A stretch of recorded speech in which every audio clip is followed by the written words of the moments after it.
America's symbol of excellence in sports entertainment.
Hello and welcome to Clash of the Champions. I'm Gotmark76. We thank you for joining us here.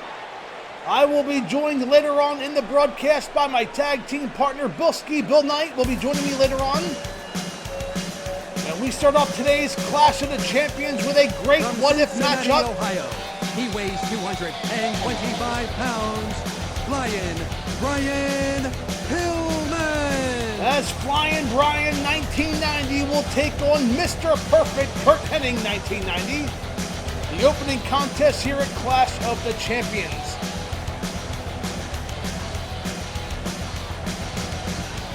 Of course, Flying Brian in a losing effort last week on Tuesday Night Warfare when he and Stunning Steve, the Hollywood Blondes, lost to the Hart Foundation. We will be seeing Stunning Steve in our main event tonight as part of that six-man. From Elk River, Minnesota, weighing 235 pounds, Mr. Perfect. There he is, Mr. Perfect, making his way to the ring. Kurt Hennig,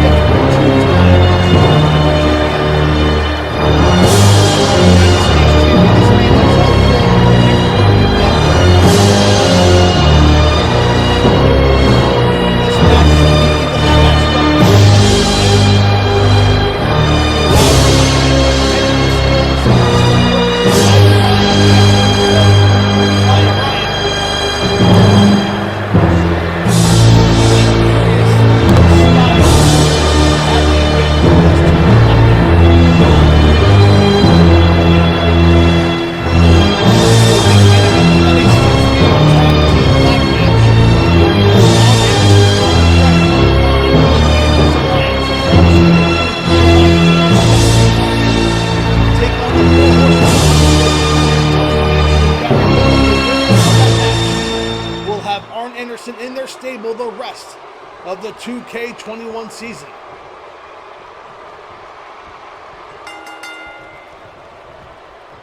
Flying Brian, one of my underrated favorites growing up. He was one of those wrestlers I didn't really truly appreciate when it was happening in front of me. I really started appreciating him in the years later, and unfortunately, even after his untimely death in 1997. Flying Brian was one of those guys. We will be talking, I'm sure, later on in the broadcast about the Great Muta and Too Cold Scorpio, who will be facing off against each other later on in the program.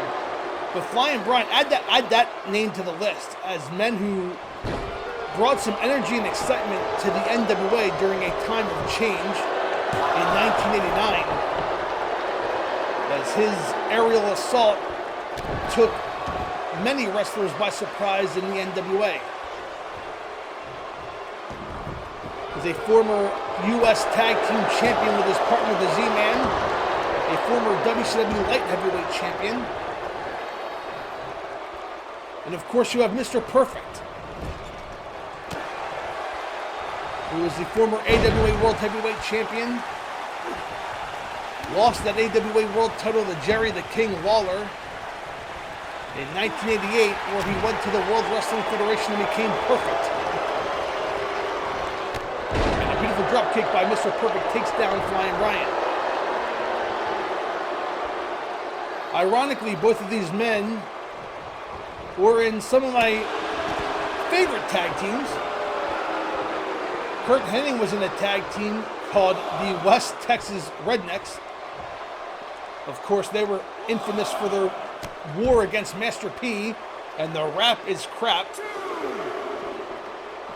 as Curt Hennig and Barry Windham won the World Tag Team Championships. And Flying Brian, of course, a member of the Hollywood Blondes with Stunning Steve Austin. So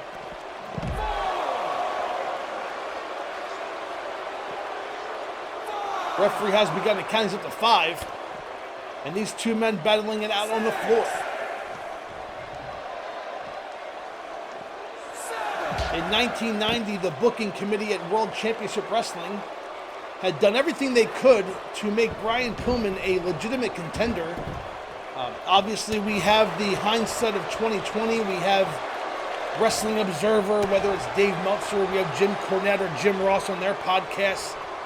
But all reports state that they wanted to push Flying Brian into a program with then world champion Ric Flair in the spring of 1990 while Sting was recovering from his injury. And unfortunately, the head of WCW at the time, Mr. Jim Herd, did not see the talent, or maybe he thought Pillman was too small. We don't know. We won't have the answers from there. But all the bookers had made suggestions that just fell upon deaf ears. And I think, and an inside cradle by Mr. Perfect has Pillman pinned and only counted 1. I think if those recommendations for pushing Flying Brian would have been taken seriously in 1990, that Flying Brian would have been a bigger superstar than he was. And make no mistake about it, he had a great career, but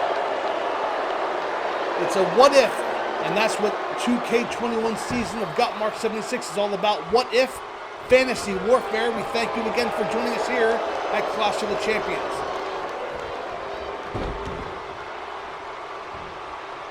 And I would think that Mr. Perfect is the favorite in this match. In 1990, Mr. Perfect was a lot further in his career than maybe Flying Brian was as far as winning major championships and being at the mid or top of the card.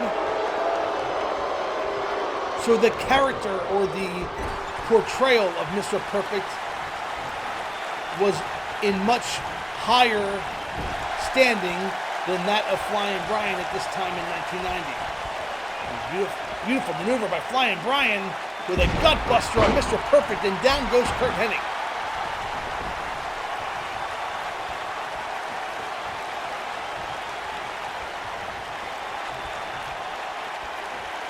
And now Flying Brian on the outside. I think he was going to set up for that elbow, but Mr. Perfect got up, and now Perfect has him up in a snap suplex, up and over. Goes for the lateral press, but Pillman kicks out at 1. And Mr. Perfect staying on top of Flying Brian.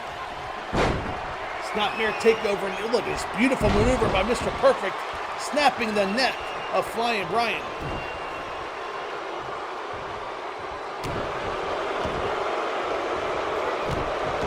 And now Mr. Perfect working the arm, setting him up. Could it be that perfect plex? Perfect setting up Flying Brian.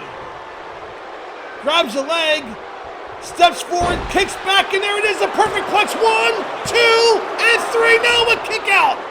Flying Brian kicks out. At the very last second, the hand was coming down for 3. Pillman now sweeps the leg, and Pillman in control. Wow, I thought it was all over there. Very few people have kicked out of the perfect plex. But you can add Brian Pillman in Fantasy Warfare to that list. Oh, and just as Pillman was getting the momentum, Mr. Perfect turns it right back in his favor.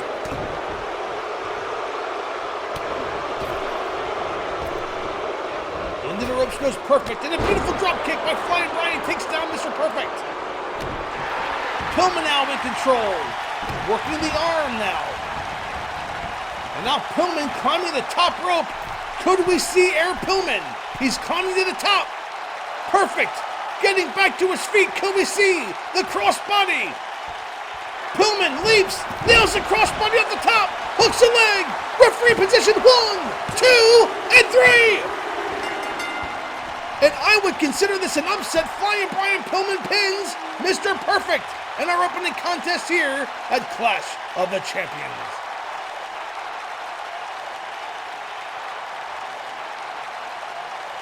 A back and forth match in the opener here. And again, I would consider the 1990 Flying Brian defeating 1990 Mr. Perfect an upset. What say you? Leave a comment below. And I thought it was all over here with this perfect plex. And as the referee's hand was coming down for 3, Pillman able to escape. Look at that, coming down for 3 and barely got out. But your winner in the opening contest, Flying Brian. Fans, don't go away. Kerry Von Erich and Don Muraco are coming your way next. We'll be right back after this quick timeout.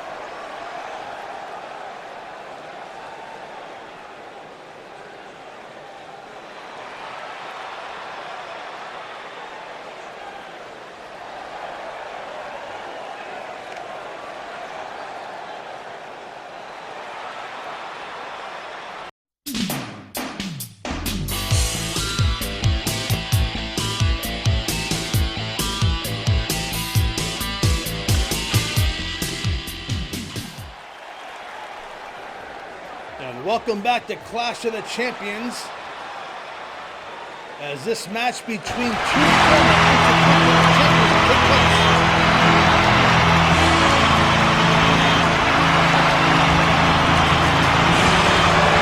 From Sunset Beach, Hawaii, weighing 275 pounds, Muraco! It looks like I may have chosen the wrong outfit. Don Muraco coming out to his 1986 attire, the black trunks and his white Roman t-shirt. He's coming out with the Superstar brand theme song. Of course, there was that time in 1987 and 1988. Superstar brand was the manager of Don Muraco.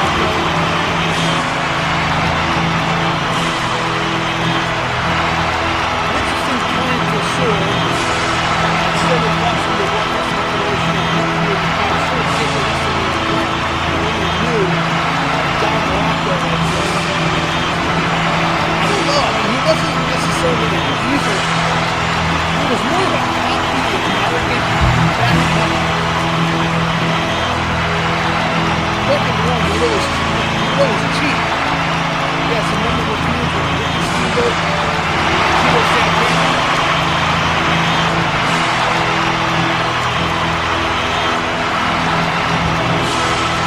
But he wasn't necessarily a Roddy Piper heel, an evil Iron Sheik heel, as Kerry Von Erich, the Texas Tornado, makes his way to the ring. Let's take it together and make it better. From Denton, Texas, weighing 245 pounds, the modern-day warrior, Kerry Von Erich. Barry Windham is former champion, makes his way to the ring.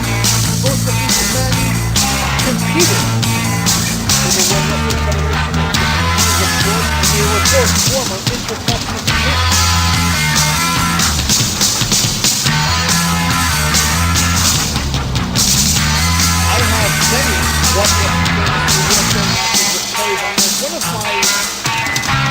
say he's on my top 25 of all time. Growing up at the school and watching the Legends of World Championship Wrestling on ESPN every day, Monday through Friday at 4 o'clock. And, becoming a fan of Kerry Von Erich, obviously that was in the late 80s and early 90s. But what they would show on Heroes of World Class came from the early 80s. So as I was watching Kerry Von Erich go to the World Wrestling Federation on my Saturday morning current program, I would be watching him win the world title from Ric Flair during the Monday through Friday program. So I became a big fan of the Von Erichs, even though it was after their prime, their heyday, whatever you want to call it, in the mid-80s. Unfortunately, by the time 1990 rolled around, the World Class, or USWA, was in pieces. It was a shell of its former self. Kevin Von Erich and Fritz Von Erich sold the promotion, and Kerry Von Erich was left outside in the cold and went to the World Wrestling Federation. There were rumors he was going to go to World Championship Wrestling, which I think would have been great. But he was a last-minute replacement at SummerSlam 1990. It was supposed to be Brutus the Barber Beefcake and Mr. Perfect, and all signs pointed to Brutus Beefcake winning the Intercontinental Championship that day in Philadelphia. Well, about a month and a half before SummerSlam, on July 4th of 1990, he had a freak parasailing accident on Hulk Hogan's boat, needed major facial reconstructive surgery, was out of wrestling for almost 2 years. And Kerry Von Erich stepped in. He was the mystery opponent. Well, he was announced as the opponent, but it wasn't really. It was a surprise. It was in the weeks leading up. So Mr. Perfect, of course, played it off in storyline that he wasn't prepared for Kerry Von Erich. But we all knew him as a former world champion. If you read the After magazines, you knew. And of course, if you watched Heroes of World Class, you knew. But at that time in 1990, you had Hulk Hogan, Ultimate Warrior, Rick Rude, Randy Savage, Dusty Rhodes, a whole crop of top talent. And I think Intercontinental Champion at that stage of Kerry's career should be considered decent and worthy. He was a worthy Intercontinental Champion. His reign lasted about 6 months. He lost it before the end of the year. Back to Mr. Perfect as Muraco gets a 1 count. Of course, Don Muraco has a special place in my heart because it was the very first ECW TV taping in March of 1993. And those of you watching this may not know, but the first TV taping for ECW took place in Radnor, PA. That is about 5 minutes from where I grew up in Ardmore, PA. Just outside of Philadelphia. Maybe I live about 20 minutes outside, or I grew up 20 minutes outside of Philadelphia. Radnor was about 30 minutes outside of Philly. And Don Muraco and Jimmy Superfly Snuka, 2 legends who offered their services for ECW in the early going, of course. And it was shocking to find out that they were part of Hot Stuff International.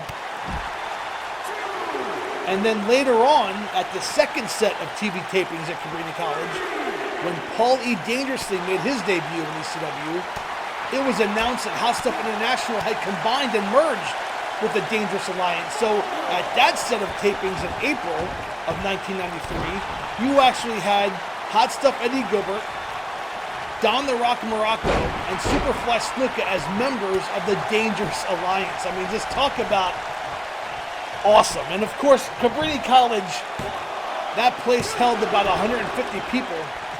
So we were up close and intimate. And they would wrestle about 2 or 3 matches. They taped about 4 episodes of TV at those tapings. And they would wrestle multiple times. So I had up close interaction, off camera, of course, with Don Muraco. Got my picture taken with him, got his autograph, and just a special moment for me. So he has a very special place in my heart as a headlock being put on, and of course Don Muraco would spend a lot of his time in the gym. In his later career in the World Wrestling Federation, he was jacked up. And now with a chin lock on Kerry Von Erich, this match has gone both ways, and Don Muraco in control at the time.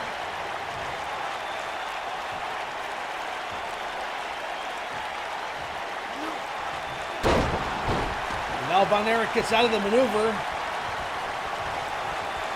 setting up Muraco for a suplex, has him up open. A forward suplex, and down goes Muraco. This is the chance that Kerry needs. Could he be setting him up for the claw?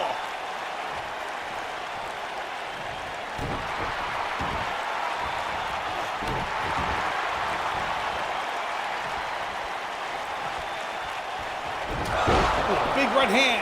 Another right hand takes down Muraco. Reversal by Muraco into the ropes. Power slam by Don Muraco. And that stops the momentum of Kerry Von Erich. Muraco now in control. Oh, and there it is! The tongue in death grip, but broken up by Von Erich. Von Erich had it well scouted. Von Erich picks him up again.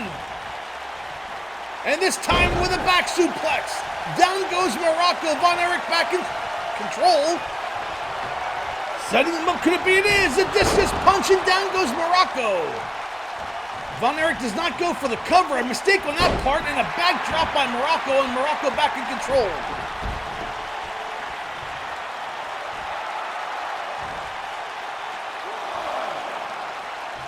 Von Erich slides back into the ring and is met by Muraco, who has him up for the Hawaiian Crunch Tombstone Piledriver. Down goes Muraco, down goes Von Erich. Muraco pulling Von Erich to the middle of the ring, hooks a leg. That could be all. 1, 2, and 3. And your winner, Don the Rock Muraco, here at Clash of the Champions. A back and forth match again, the second match of the card.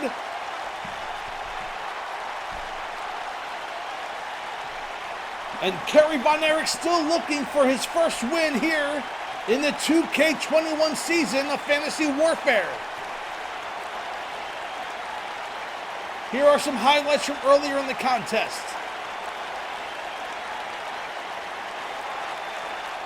And I thought it was all over there with a discus punch, but Kerry Von Erich not going for the cover. And that gave Muraco a chance to catch Kerry with that Hawaiian Crunch Tombstone Piledriver. Fans, when we come back, Bill Knight will be joining me for the rest of the show.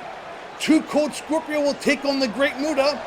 But right now, let's take a sneak peek at the next big pay-per-view event coming your way on the Gotmark76 Fantasy Warfare. And that is Monday night, April 5th, for WrestleMania.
And welcome back to Clash of the Champions, fans. I am being joined by my tag team partner, Bill Knight. Bilski, how are you tonight, my friend?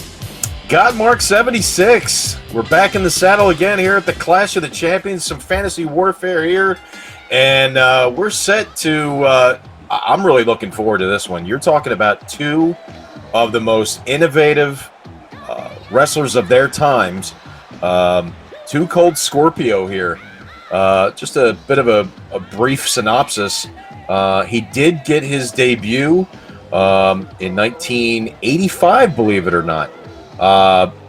Going through the ranks, he ended up in Global. He was in New Japan Pro Wrestling. He really got a name for himself on Superstation TBS as a mystery partner for, I believe it was Ron Simmons, was it not? Yeah, Clash of the Champions. It was November of '92, under the Bill Watts regime. Right. And we talked off air that you don't you don't get much of a bigger impact than teaming with a world champion on a live, nationally televised event. Absolutely. And Too Cold Scorpio, obviously his skills were recognized right away. Early in 1993, actually I should say in late 1993, he teamed up with Marcus Alexander Bagwell, who became known as Buff Bagwell, and they became World Tag Team Champions in October of 93. I believe that was at Halloween Havoc, if I'm not mistaken, that year. He stayed in WCW from 92 to 94 before moving on. But speaking of moving on, we see here in 1989, I don't think there was a more watched, other than maybe Sting, pro wrestler in America in 1989 than the Great Muta when he debuted. I believe it was in March of 1989 under the guidance, if you want to say, of the late Playboy Gary Hart.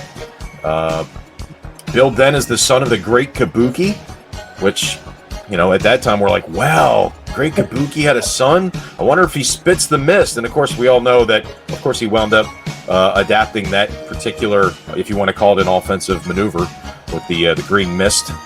But the Great Muta found success early in WCW in the United States. We'll get into his earlier career as this match progresses, but he became World Television Champion when he defeated Sting in the Omni in September of 1989. So to obviously become the champion, the title was held up at the Great American Bash that year. But they, much like these two guys, are very similar in that they got gold very early when they were on the big stage at the start of their career. And you mentioned the Great Muta's debut in March of '89. I would be remiss if I didn't say that he was first billed as the Great Moto. If you remember Yep. the NWA green lines with the old Racing Sands font. Yes.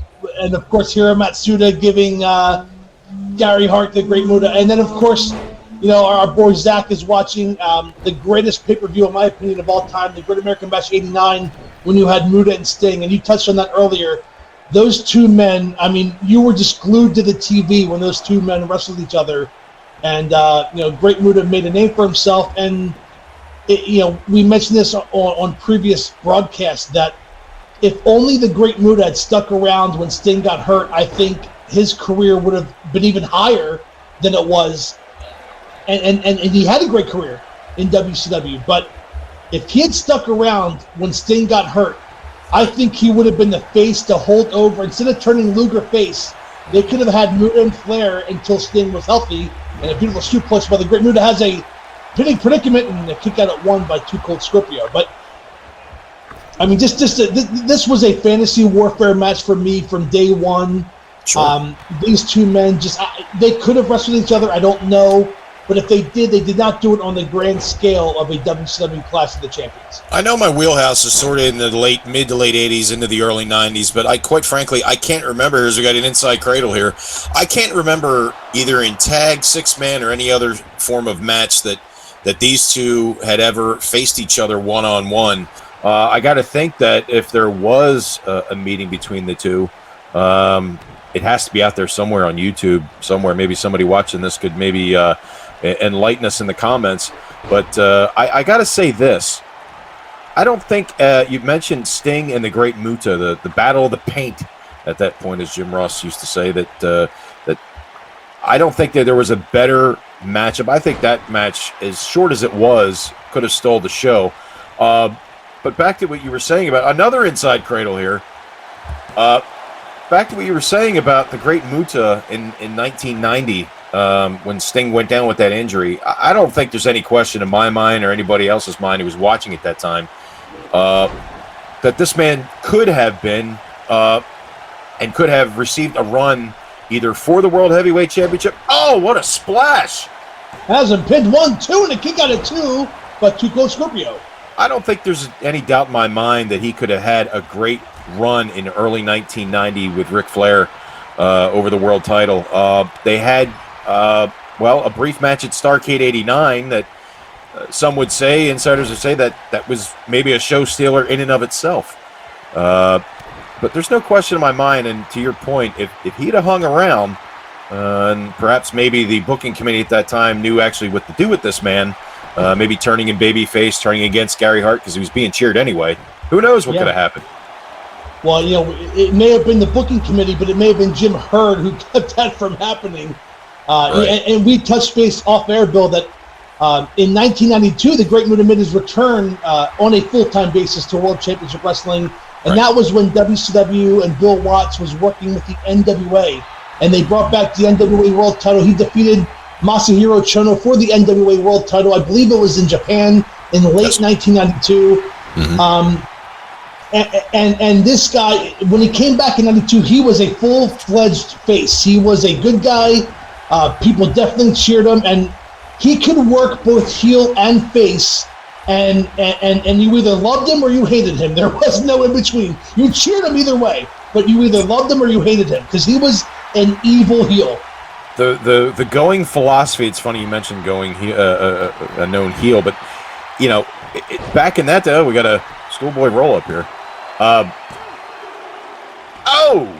I thought there was a 3 count. Back in the day, the going philosophy where if you were a Japanese wrestler, you were a heel. Back in the late 80s, the fans back then started becoming smart because tape trading really started getting underway. Everybody knew who the Great Muta was. Well, not everybody, but many knew who the Great Muta was coming in. So he was cheered natural, as I think that just busted Scorpio open with that pile driver. Oh! Flapjack. Flapjack, yeah. But I think that the fans, obviously you probably saw him at the Civic Center, probably a lot more than I did, but they started cheering him basically because of moves like this, like high-flying maneuvers and innovative maneuvers, and he was being cheered even while he was a quote-unquote wink-wink heel.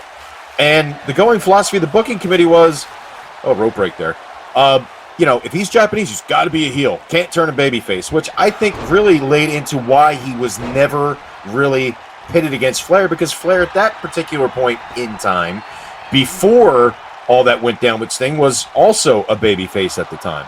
Right. Mm-hmm. But I can't see why looking back, 30 years later, who knows? I think it would have worked great. 2020 hindsight is 2020, Bill, as the Great Muta kicks back up and misses with a drop kick.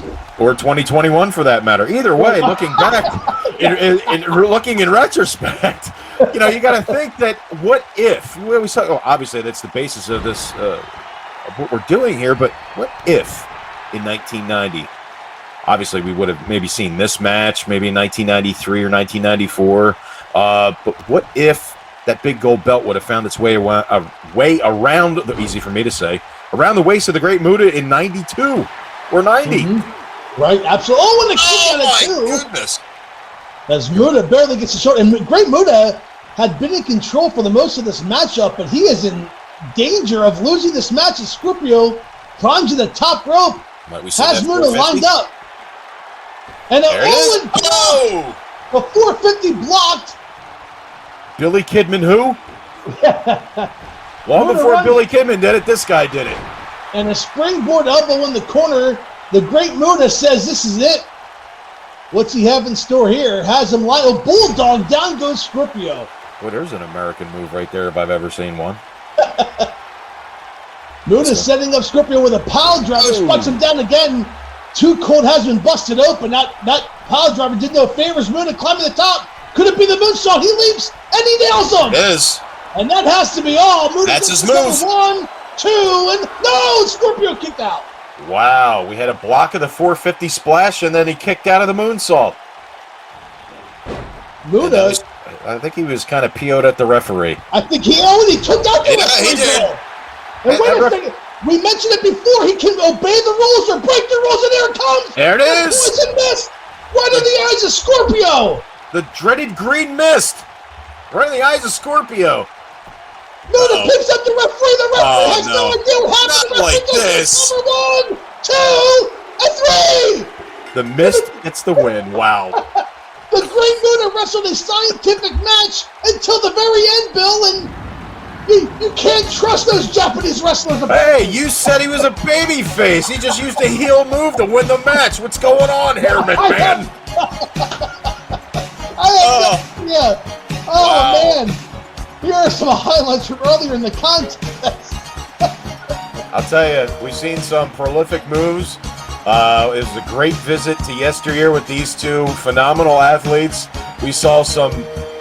Oh wow, he caught him there, but it was Muta, not with the moonsault, but with, I guess we'll call it the moon mist. The green mist was the deciding factor, Mark. Fans, don't go away. We have another dream match what-if scenario as 1990 Sting takes on 1988 Dusty Rhodes. Don't go away. We'll be right back.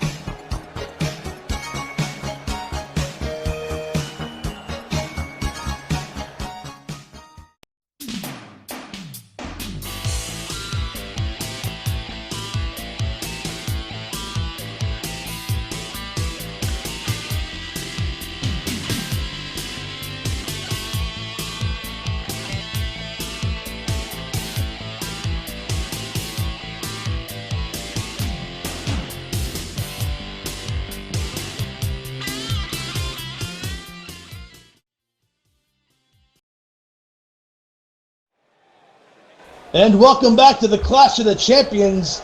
Bill, this following contest, very interesting. A dream match what-if scenario. These two men, of course, were on the good side of the law back in '88. They even teamed up at Starrcade in '88 in a losing effort to the Road Warriors for the NWA World Tag Team Championship. That's exactly right. In 1988, Sting was a made man in March of 1988 when he went 45 minutes with Nature Boy Ric Flair, and of course that immediately aligned him with the American Dream Dusty Rhodes, and Sting and Dusty Rhodes in 1988 were arguably two of the top baby faces in, well, at that time, Jim Crockett Promotions. This is going to be interesting for me because when, again, mid to late 80s when I started cutting my teeth watching wrestling. So this is going to be a little interesting to me, watching two of my fan favorites growing up as a kid. I'm sure they were yours as well, but watching the Dream and the Stinger go at it here, as you see the American Dream Dusty Rhodes making his way to the ring here. He's got that trademark green elbow pad. Green means go, baby. We're going to make it right for your head. 302 pounds, the American Dream, Dusty Rhodes. And Gary Michael Capetta with the introduction. You know, I have the AI playing these matches, Bill, so I do not know what the AI has in store. There are some people who would cynically say that if Dusty Rhodes was booking this match, he would go over. Wait a minute, McMahon. Are you trying to tell me Allen Iverson is controlling this match? What are you talking about, AI? But I'm saying that Sting was on the rise. Sure. They obviously pulled the trigger in '89 to really get him to that next level. Dusty Rhodes, he went to go wear polka dots. So, That's right. you know, so Sting really kind of came into his own with no blockage from the top. And of course, as soon as Lex Luger turned heel in the spring of '89, it was all Sting as the #1 face in the company. Right. And Dusty Rhodes, I mean, I only started watching the NWA in 1987. He was the major face of the company from, what, 84 till 89 when he left? Dusty came into the company from Florida. I mean, you got to figure, Dusty Rhodes started his career in 1967. He really got a name for himself in Florida when he was a heel. Him and Dick Murdoch were the Texas Outlaws. Way back, AWA days. AWA Tag Team Champions. They went all over the world, raising hell, so to speak. And Dusty ended up in Florida under the watchful eye and under the learning tree of a longtime promoter, the late Eddie Graham, who a lot can contribute. He has contributed to their booking skills, Dusty being one of them. Cowboy Bill Watts was another. The Tennessee stud Ron Fuller was another who learned under Eddie Graham. But Dusty Rhodes really got cut his teeth in Florida. And he stayed there literally from 74 to 84. As we see a lateral press here, he's got the leg hook. Dusty came up at that point. He didn't want to leave Eddie, but he had a heck of an opportunity with Jim Crockett Promotions. Little behind the curtain thing here. Dusty actually helped book the first Starrcade. He wasn't on the card. He was there that night. You go back and watch it on the network. But Dusty literally booked the first Starrcade. By the second Starrcade, he was in the main event in the $1 Million Challenge against Ric Flair. In '84, I believe it was Dory Funk Jr. was the booker for Jim Crockett Promotions before Dusty got there. So you're right. From '84 to early '89, Dusty was pretty much the head producer, as they call it in today's wrestling genres and then today's wrestling terminology. But he was the booker. He was the man. And Sting, of course, he would go on to become a multiple-time world champion in his own right. He would redefine his career when he went from the California Cool Surfer Kid to the Crow Sting in his battle with Hulk Hogan and the NWO in 1996. And, talk about a guy who's still, we're here in March of 2021, and Sting is still relevant in the wrestling business, of course, just competing a week or two ago in that street fight on AEW's Revolution. So Sting, you can't question his love and passion for the business. He's still involved at 55 years old, so he's going strong. He might be pushing his 60s now, but to your point, Sting, you talk about somebody who's invented himself. I got to admit, the Surfer Sting that we see here with the blonde hair, that was always my favorite. Absolutely. But he took, we talk about Chris Jericho reinventing himself. Sting has reinvented himself so many times, but he has been a major player in the sports entertainment, professional wrestling industry for so many years. It's no wonder why obviously he's one of the most, the business's most enduring stars. Endearing and enduring. And Dusty Rhodes using that 300-pound frame with about 8 knees to the back. Again, the Allen Iverson is running this match, Bill, so I can't hit the R2 button to stop. But okay. And then again, on the back of Dusty needs to come up with a different move here. I think Ole Anderson. I think it's the Ole Anderson, because he's taking a body part and working on it. Dusty's working on the back of the Stinger, and he just isn't letting up. Oh my God, this is getting ridiculous now. Please, please do something. They're gonna have to cart Sting out in a wheelchair. I don't know. This thing's gonna be able to move. Oh, well. I guess he's gonna keep working the back. Okay. Oh, thank God. Okay, Sting reversing it, working in the arm of Dusty Rhodes. Wow, we are having fun here in Clash of the Champions Fantasy Warfare, and the belly-to-back suplex by Sting as he house the crowd. You notice nobody's really pulled out any heel moves yet. Of course, I said that, and maybe we're still going to see it yet, but it's been pretty much a face versus face match here. Sting firing up on the Dream. As Murray wants him run, Stinger splash in the corner, and down goes the Dream, baby.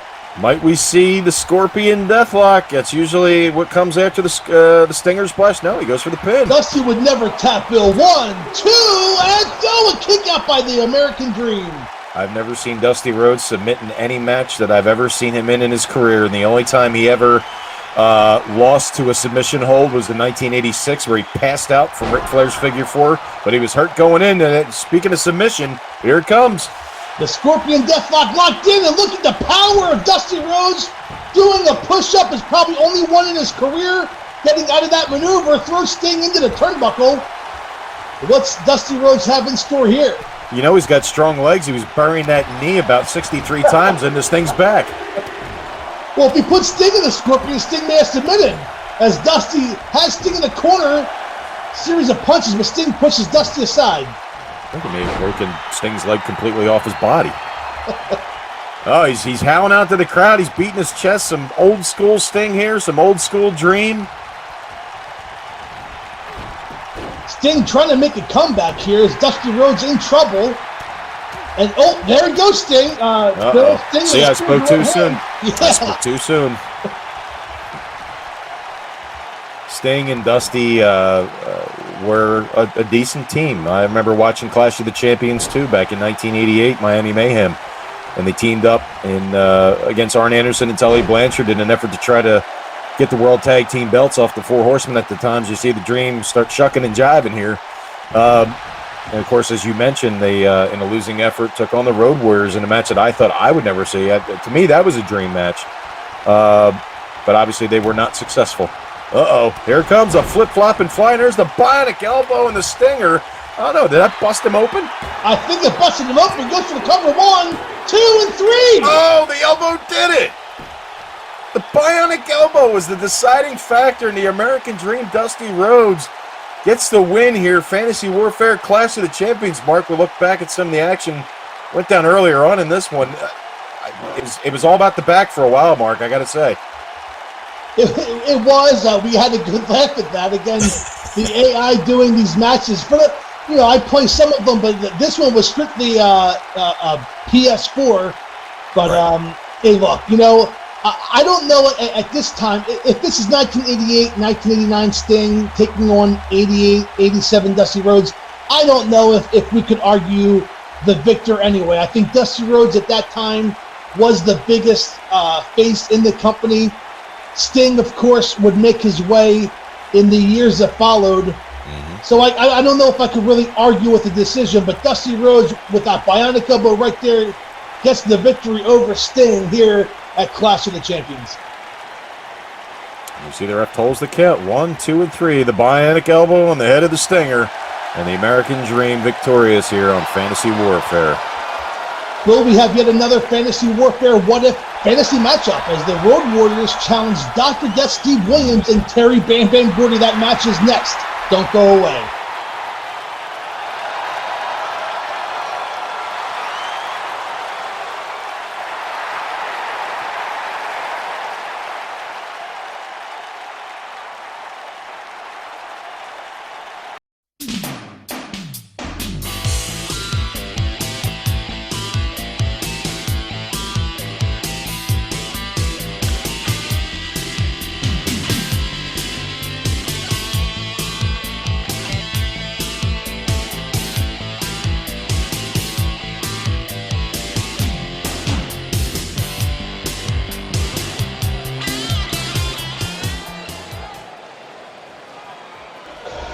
And welcome back to Clash of the Champions.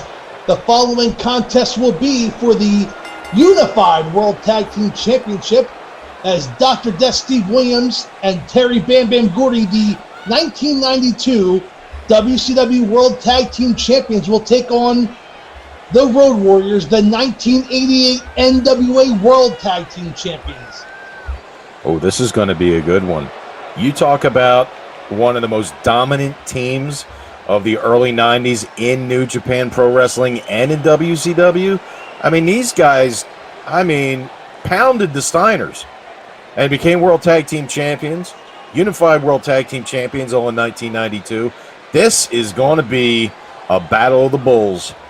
No question about it.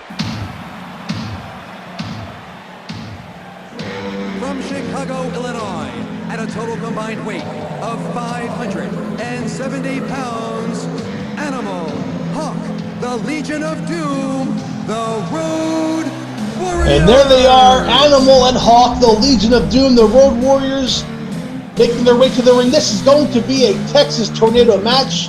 Nope. No precious Paul Ellering in the corner of the Road Warriors, which may come to be a benefit to Doc and Gordy.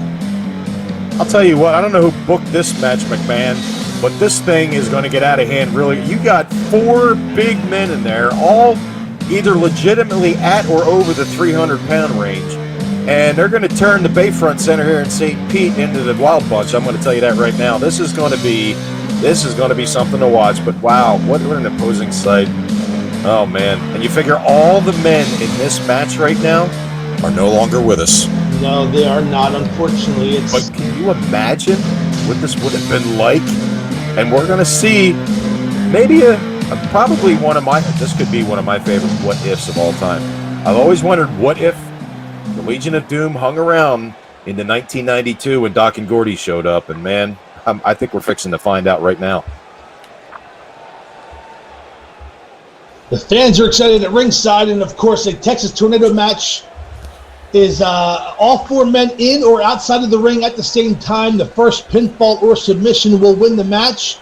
As we state, the Fantasy Warfare rules, Bill, are that the winner of this match will be the NWA World Tag Team Champions for one night only, this night only. So if it's Doc and Gordy, they will be the unified champs.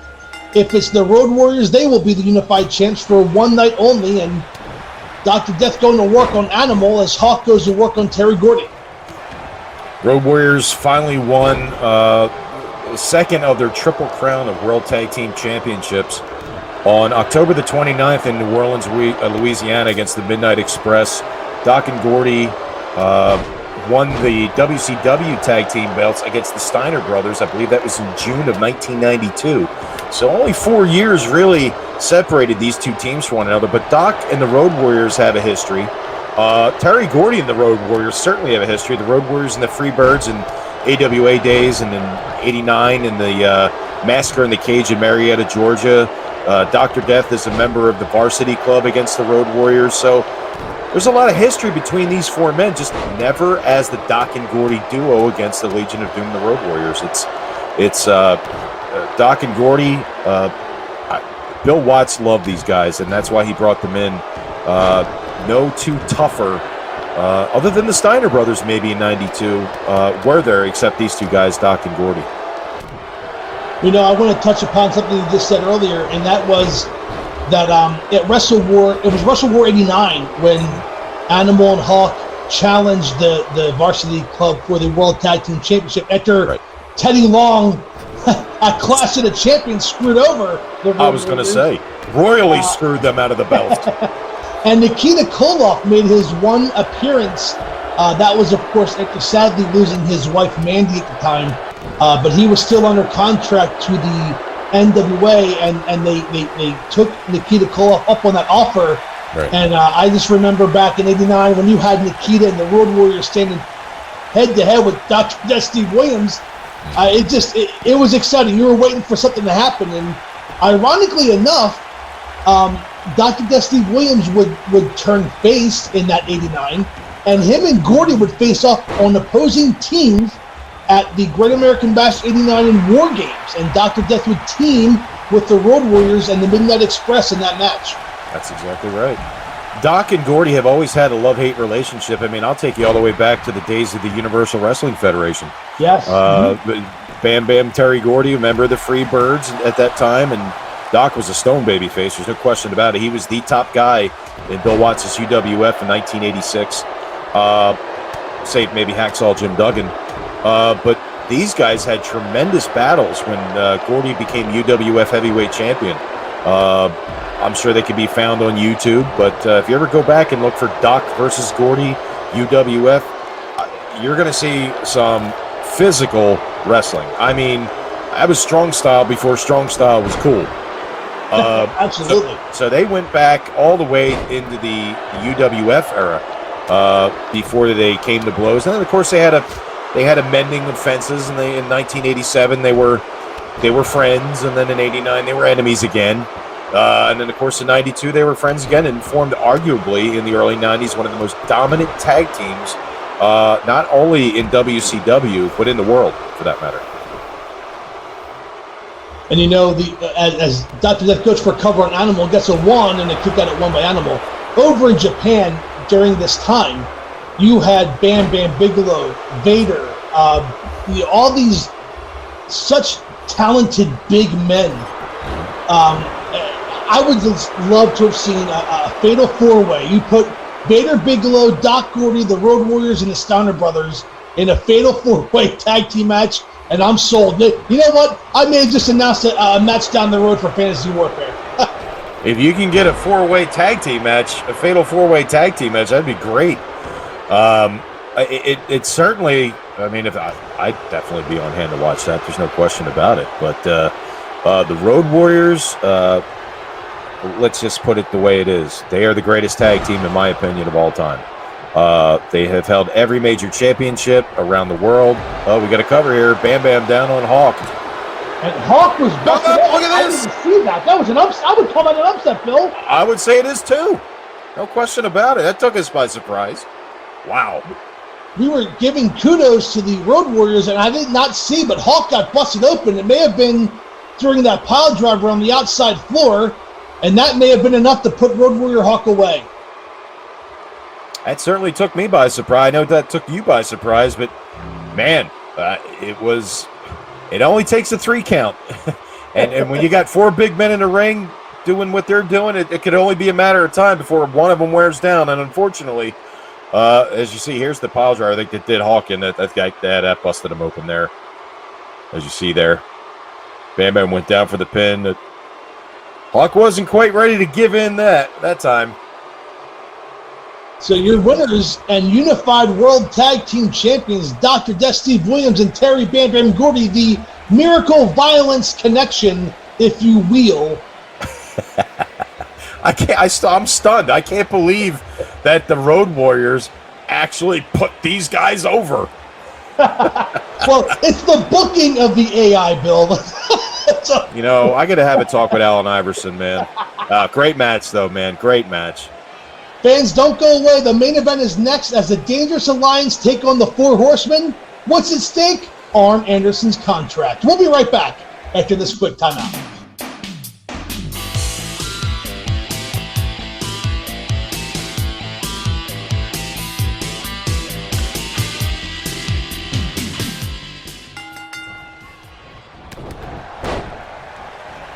And away we go, but we're going to do our best to call the action here.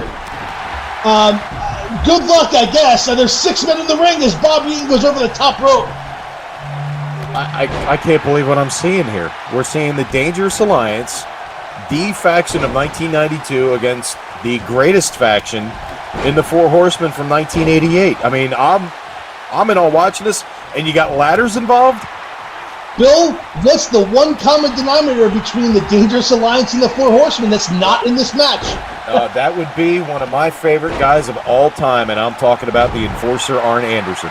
So the winner of this match, this match will have stakes for fantasy warfare going forward.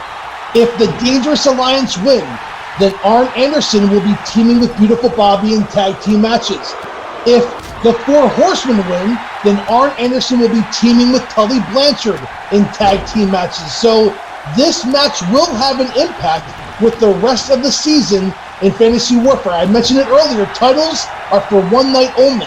Right. But back at the Royal Rumble, we had a little fun with Teddy Long and Doom and the Skyscrapers. The same thing here. So, and a power by Stunning Steve with a power bomb on Ric Flair on the outside. Good God. Stunning Steve Austin. Literally. What a movie. Powerbombed him from the ring to the floor through a ladder. Unbelievable. I got to say this, Mark. When I first started watching, it was all about the Four Horsemen. And quite frankly, I didn't see enough of Arn Anderson and Tully Blanchard as a team before they hightailed it up to New York to the WWF at that time. Yeah, they were great as the Brainbusters, but I always wanted them to stay behind and really finish their feud with the Midnight Express back in '88. So I guess I'm not going to be partial here. I got to say I want to see Arn go back to the Horsemen. That's just me. And you know what? I appreciate that because it was the Four Horsemen that kind of disbanded in the spring of '91, and then the Dangerous Alliance came together in the fall of '91. And that's right. Factions, say what you will about factions, but the Dangerous Alliance, they're clearly a number 2 or 3 faction of all time, behind the Four Horsemen and maybe the NWO. I don't even want to go there. No, you know what? I agree with you. I would put the Dangerous Alliance. Now, here's the thing, and it's not because of how long they were together, because let's face it, the Dangerous Alliance was a one-year era, okay? But if you look at the talent that was assembled, you're looking at Ravishing Rick Rude, arguably the greatest sports entertainer, professional wrestler to have ever gotten into the ring. We're talking about Stone Cold Steve Austin, certainly sold the most merchandise. You have Beautiful Bobby Eaton, who's arguably one of the greatest tag team technicians of all time. You had Larry Zbyszko, who had a tremendous feud with Bruno Sammartino, and he'd tell you about it. He had a run as AWA champion. Look at Tully going to the top trying to get that contract. He's up there. You had And, of course, you had the enforcer, Arn Anderson, certainly last but certainly not least. What a collection of wrestlers in one stable. Legitimate Hall of Famers, but if you look at the NWO, they lasted for what? 3 years? Yeah, right. Exactly. 96 to 99, roughly. Mm-hmm. So it's a tough call. I mean, I would say the Dangerous Alliance are 2A and 2B. And you can pick which A or B, which is which, but they're both behind the Four Horsemen. There's no question about it. I agree with that, absolutely. Without the Horsemen, there would be no Dangerous Alliance. There would be no New World Order, and any other faction that ever came after them, from the Filthy Animals to Evolution, going forward into the next decade. So I would say the Four Horsemen, and I don't care which version you want to go with. If you want to go with the original, a lot of people do, with Ole. I'm probably in the minority. I actually like the one with Lex, because without him, I don't think they would have had a formative team to battle the Road Warriors and Nikita Koloff, all three of them muscle men at the time, and of course Dusty Rhodes. And I'm really in the minority because I liked it with Barry the best. You know what, though? Was the best. There's no question about it. And you know what? You're not in the minority, because guess what? That's the one that was inducted into the WWE Hall of Fame. Mm-hmm. So clearly they held all the gold in 1988. Flair, the world champ. Barry Windham, U.S. champ. Of course, Arn and Tully, the world tag team champions. And, you know, they say what you will. I mean, the company pretty much put the company, I'll talk about the promoter, Jim Crockett, and powers that be there. Oh, another powerbomb, man. Ric Flair pulls out the powerbomb this time. You know, the Four Horsemen pretty much carried that company literally right to the company's bitter end.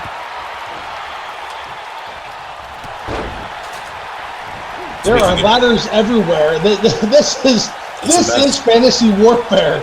This is fantasy mayhem. Are you kidding me? This is mayhem. Look at Flair going for his patent knee drop on Rick Rude. And Stunning Steve and Barry Windham fighting. Of course, they would trade the World TV title in 1992. Stunning was still stunning then. Yes, and he had hair, blonder. He had hair, yes. Yep. Of course, we would be remiss if we didn't mention that Stunning Steve Austin was also one of my favorite tag team of all time, which was the Hollywood Blondes with Flying Brian Pillman. We saw them on Fantasy Warfare Tuesday Night Warfare in tag team action against the Hart Foundation. So, right. And that was a great battle in and of itself. What you talk about matches you never thought you'd ever see, and you didn't even think to even want to see. That was impressive. I got to give you on that. That was impressive. But now bodies are falling everywhere. You got Austin in the ring by himself. The Dangerous Alliance in control, but yeah, they're Stunning Steve just stepping. I don't think he wants to climb that ladder, Bill. I think he's afraid of heights. I don't know. I think he might. He certainly is studying it very well. I tell you, in the ring with a back body on the ladder. Well, he got introduced to it unceremoniously by Tully Blanchard at that point. You mentioned now the Horsemen in the ring 2-on-1. You mentioned the matches that Windham and Austin had for the NWA, or at that point WCW TV title back in '92. Very often forgotten and not mentioned enough. They had classic battles in '92, but there was so much talent in WCW in '92. Really brought the company's resurgence back, I believe, in that year. Oh yeah, we talked about that before. You know, absolutely. There was a lot of cartoon-esque storylines and characters. Like, I'm not picking on anybody, but PN News, Big Josh, Oz. These were guys that were not the Ric Flairs, the Barry Windhams, right. The Tully Blanchards. Right. And they were just trying to out WWE, and you can't do that. They're number one. They were number one for a reason. Mm-hmm. And when they went back to the basics, and whether it was Kip Allen Fry or Bill Watts later on, something happened in the fall of '91 into the spring of '92 where they just went towards a more sports-oriented product, and it turned things around for WCW until, I would say, until Hogan debuted in 1994. Basically when Eric Bischoff took over. There was one fault that you just mentioned right there, that the WCW brass at the time just didn't know what they had. They didn't know the talent they had, and they didn't really know how to use it. You talk about Jim Herd. Yeah, he didn't want to be different. He wanted to be the same. He wanted to get the same young audience that Vince was having back in that same era, and it clearly did not work. The ding-dongs? Are you kidding me? Right. Yep. I mean, granted, Jim Herd didn't come up with Mantar, which wasn't one of Vince's stronger moments. But you got to think that, and Eric Bischoff, I got to give him credit. I mean, the man was an innovator. You talk about innovators. I mentioned that earlier in the Too Cold Scorpio Muta match. You talk about an innovator. Eric Bischoff said, "I don't want to be better than Vince. I want to be different than Vince." Yeah. And that's exactly what he did. He targeted a new audience and pretty much changed the way professional wrestling was broadcasted, was put together, was produced, because they became real. They weren't fictional characters at that point. They were using real names. Scott Hall, Kevin Nash. Obviously Hulk Hogan was still Hulk Hogan, but he went for a more edgier genre. And Vince had not caught up to that yet. And I got to believe it wasn't until Austin uttered the words, ironically enough today being 316, Austin 316 says, "I just whipped your ass." That's when the company really started changing. And really, I got to say, following Eric Bischoff's lead. I couldn't agree with you more. And, they called it the Attitude Era, but you don't have attitude without Stone Cold Steve Austin stunning Vince McMahon. So, I want to know how Rick Rude was able to. I think somebody was Obi-Wan Kenobi his manager. What was that? Tully Blanchard splashed Austin on the ladder. I'm so excited. I think I'm having a stroke. I just saw Ravishing Rick Rude walk in midair, and I saw Tully Blanchard get put through a ladder. What the heck is going on? This is a glitch game, Bill. we're having fun calling it as Ric Flair with a Greco-Roman ladder to the head of Beautiful Bobby. Oh, I reckon that's probably one you don't want to get, a neck breaker on the floor. I've had a long day today, but this is just bringing me back up, and I literally thought I was having a stroke or I was seeing things. But now Flair trying to get that briefcase with Arn's contract. Ravishing. Pushes Flair aside in a powerbomb off the ladder. Here's an instant replay. Third time's a charm. Flair's head smacked down. This is the chance for the Dangerous Alliance to get that briefcase and get Arn Anderson in their stable. Wow, that was like uber slow, in up close slow motion. That was something. I've worked out my video effects, Bill. We're having fun this season. As Beautiful Bobby with a knee throw off the top rope on Nature Boy Ric Flair. As Rude power drives Blanchard. Don't look now, but the Dangerous Alliance in control. Beautiful Bobby climbing the top rope. Could it be? It is! The Alabama Jam from the top rope. Here's another replay. There it is. The Dangerous Alliance in control. They can get this ladder and get the contract and have Arn Anderson, Bill.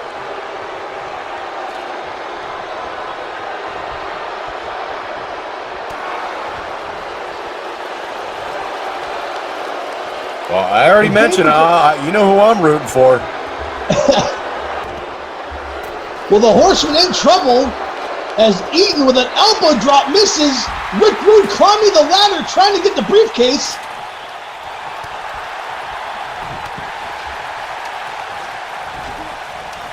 Windham meeting Rude, punching him in the midsection. Shoves down Rude. Barry Windham has a chance to win it. Windham has a briefcase. And Windham wins the match for the Horsemen.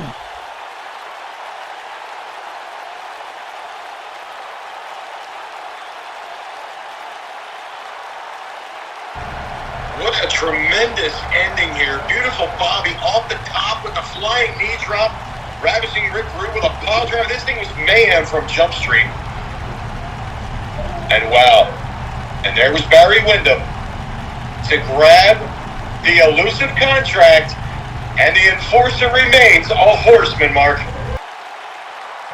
The four Horsemen have Arn Anderson for the rest of the year. We thank you so much for joining us here at Fantasy Warfare Clash of the Champions. Bill, we will be back in 2 weeks for WrestleMania. Fans, thank you so much for tuning in.